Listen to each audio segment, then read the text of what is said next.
Hi, thank you again for joining me here on LALA Moves for a regular short and sweet chair yoga, okay? So let's start. I hope that you have with you a chair that is sturdy, one that does not have wheels or anything that's not stable. But if it's the only chair that you have, can you please put your chair and put it against a wall or something that is that will allow the chair to be stable so that when we're moving, our bodies are the one that's moving and not the chair. Okay, let's start.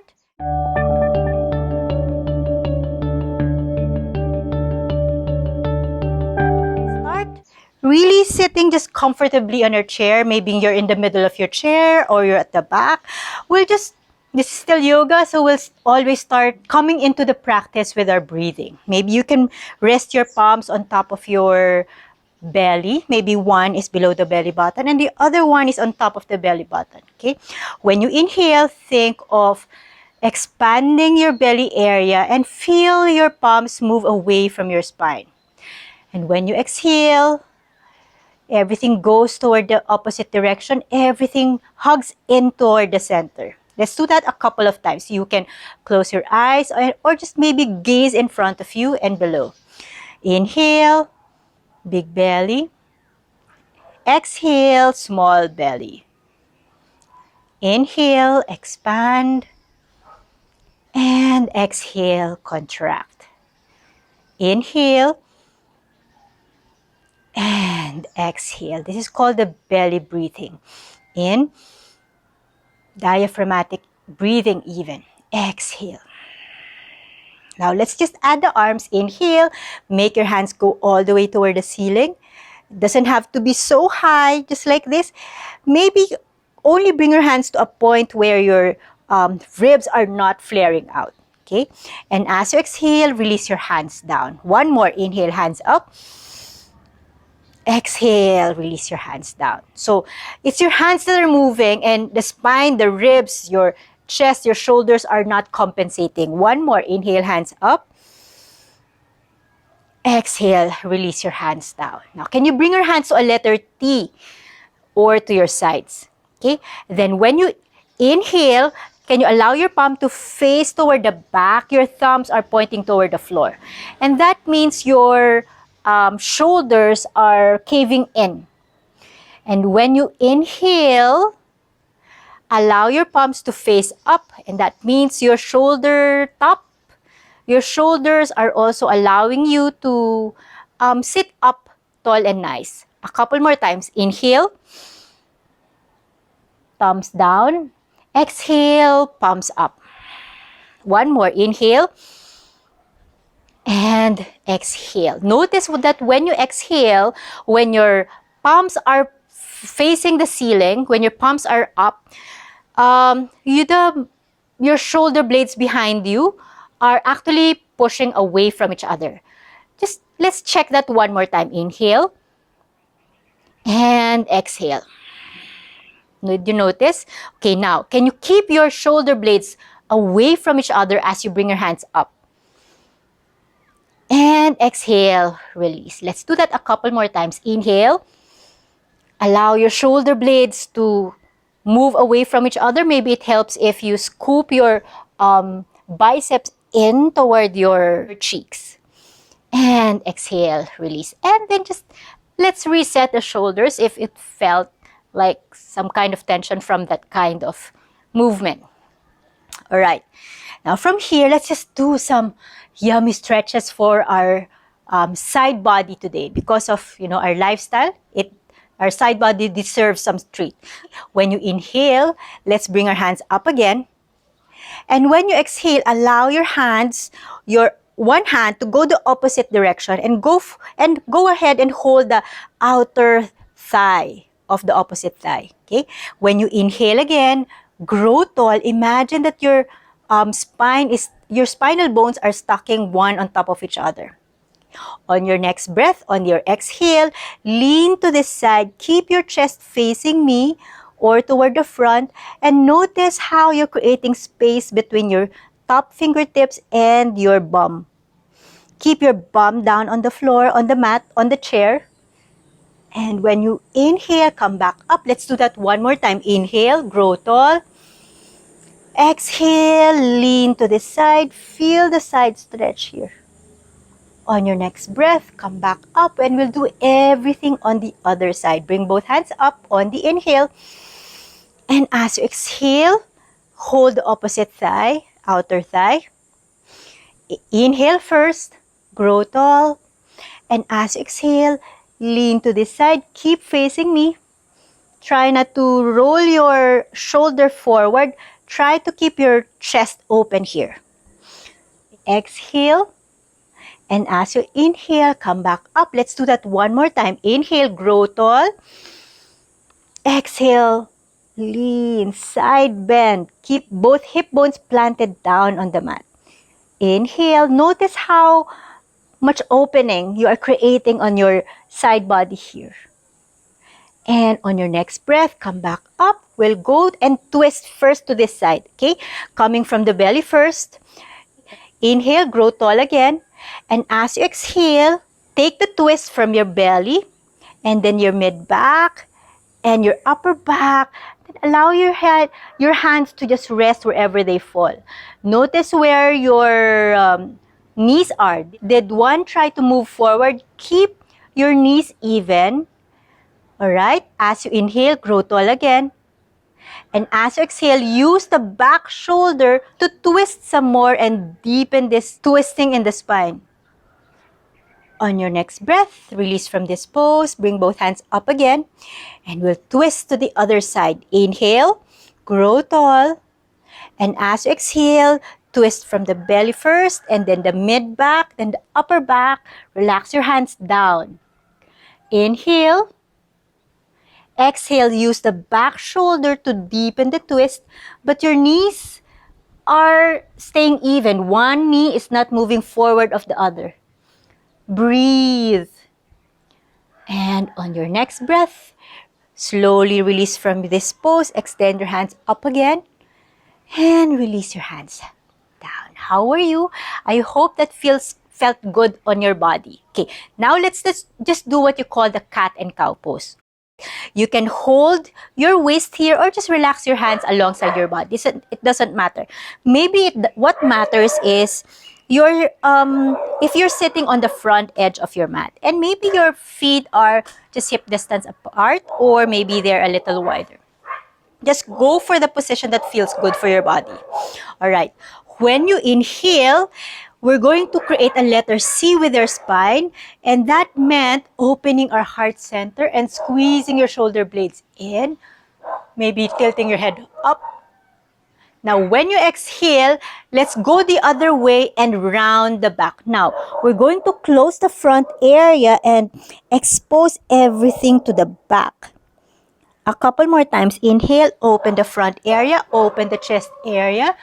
Maybe your pelvis is even tilting to the front. And when you exhale, go the other way. Tilt your tailbone forward. You're now tilting your pelvis, so it's rounding just like that, and allowing you more space to round your back, chin toward your chest. A couple more times. Inhale to cow pose. Exhale to cat pose. Go with your breath. Inhale. And exhale. In. Open the heart. Tilt your pelvis forward. And exhale. Round the back. All right. Hope that helped you. Give some yummy stretch that you deserve. Now we'll start to stand up and we'll just do some downward facing dog poses. Your fingers or your palms are on top of the back of the chair, okay, the whole time. Now we'll start to slowly walk to the back until we're creating a letter L with our spine. All right. What we want to do here is to point our tailbone to the back. And that means that you're not rounding your back. Try to really use your tailbone, your bum to point toward the back so that your spine is long. Allow your head to just be in between your upper arms. Now, if you have tight hamstrings and your tight hamstrings are causing you to round your back, can you generously bend your knees and allow a long spine? Point your tailbone to the back. Now we'll just walk our dog. Bend one knee and straighten the other, and then switch. Inhale, and then switch. Maybe even swaying your hips from side to side, just to feel more stretch in the side body and the upper body. Keep your spine long, all from the tailbone all the way to the crown of your head. Try not to drop your head. And switch. Maybe one is an inhale and the other is an exhale. And switch. Now come to stillness. Maybe your legs are straight if your hamstrings allow it, or maybe you're bending generously. Whichever it is, can you move your right arm, your right palm on top of your left palm, and then send your right hip away from your hands? And that means you're almost in a side bend. You're creating a lot of space in your right side body. Breathe. Inhale. And exhale. Now, release your right palm and we'll do it on the other side. Left palm is on top of the right palm. They can interlace each other just to support. Then send the left hip away from the arms, lengthening the left side body here. Breathe. Inhale. And exhale. Release both palms. And let's walk the dog again. Okay. We want a yummy stretch in the side body, in the lower back. And that happens if your tailbone is pointing toward the back. One more. Breathe. So we're also stretching our hamstrings. We're stretching our side body, our low back. We're breathing. And then slowly, with control, let's come to stillness first. And with control, slowly walk.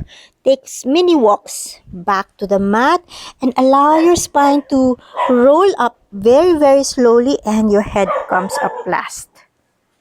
Alright, you just did downward facing dog. And I hope that allows you to feel good with your body. Let's just do some balancing poses. And let's do tree pose. It just allows us to be more aware of our different body parts. Okay, let's start to lift the outer foot. Maybe this is your right foot, as is mine.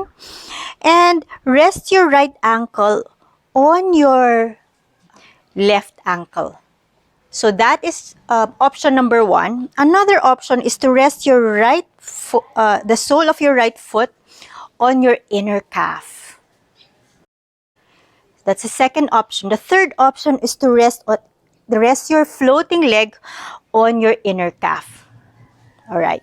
So use your inner arm, the one close to the chair, to just hold you first here, help you with balance.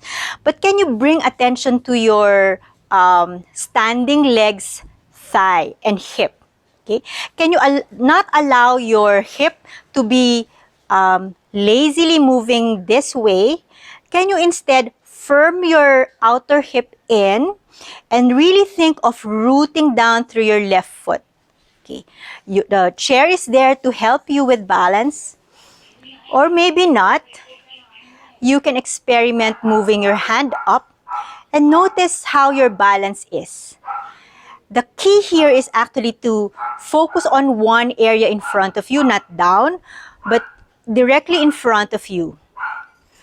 Keep your gaze there and maybe experiment with your balance and listen to your breath while you're doing this. Maybe you're here, your hands are here, or here, or here. Keep on focusing on that spot that you've chosen in front of you. Keep listening to your breath. Inhale. And slowly, let's unwind from this pose. And just walk it off. Go for the other side. Okay, I'll just move my chair here. And then again, notice your standing leg. So your inner foot will be your standing leg. And maybe start by lifting your outer foot, the one that will be floating, and just noticing how your standing leg's sole of the feet of that foot is really pressing down on the mat. Okay, first option is to stay here. If this is already challenging for you, choose this, stay here. It doesn't matter where your floating leg is. What matters is that you're able to focus on that area and be still in your mind and listen to your breath. Okay, so first option here. Second option is your inner thigh. The third option is your inner thigh. So second option was your inner calf. So just go for that one which feels challenging for you, but interesting enough for you to stay here for a couple of breaths. So I'll just stay here. It's my more wobbly area, more wobbly side. Okay. Now, allow your one hand to just rest on the chair, maybe not. And again, focus on that area in front of you. Don't allow your gaze to move any which other way. Just focus on that one point. Okay, now can you also firm your inner thigh, your standing leg, the outer hip of your standing leg, really rooting down on that standing leg, and think of growing through the crown of your head. This is called tree pose. So you're rooting down and you're rebounding up and you're breathing. Choose any which way to position your hands, maybe here, or this one's okay as well. Breathe. 2 more breaths. Inhale. Root down, grow tall. And breathe.